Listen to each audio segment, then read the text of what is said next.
ginagawa mo rito? Pinauwi ako ng amo ko. Ba't ayaw mong palabasin ng mga bata? Inabandon mo na sila, di ba? Akin na sila.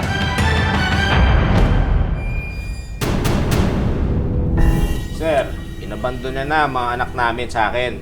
Ha? Malamang may karapatan ako hindi pakita sa kanya mga anak ko. Umalis ako para magtrabaho. Hoy! Ako ang nag-alaga sa kanila. Inaalagaan mo ba? Eto, kanina kaya to? Sa akin yan, Nay. Sa akin yan. Sa akin yan, Nay. Ay, Kuya Ramram yan.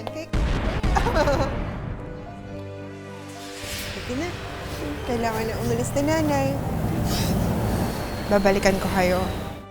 Hoy! Tara, uwi na tayo. Kaya. Kaya na. Roy!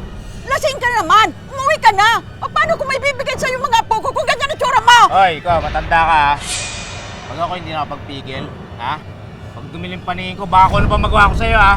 Sige na!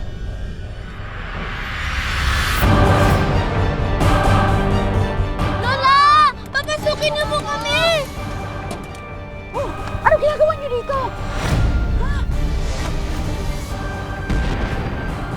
Takas-takas kayo, ha? Akala nyo, di ko kayo mahanap. Tita, dito na lang po kami. Talaga, halika dito! Halika dito! Mama ka sa akin, bilis! Yan ang problema sa'yo eh! Kukunin-kunin mo yung mga bata, hindi mo naman pinapakain ng maayos! Hoy! Huwag kang makialam dito, ha?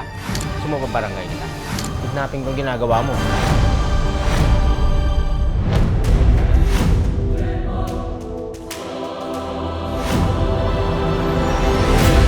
Nandito kami sa ospital.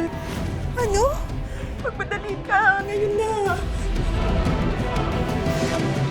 Kinakabahan na po ako nun, ma'am. Noon na, parang nablangko na ako. Ano nangyari sa kapatid niya? Yuri! Hindi ba na Yuri? Hindi ba sabi ko sa'yo, hintayin mo si nanay? Yuri!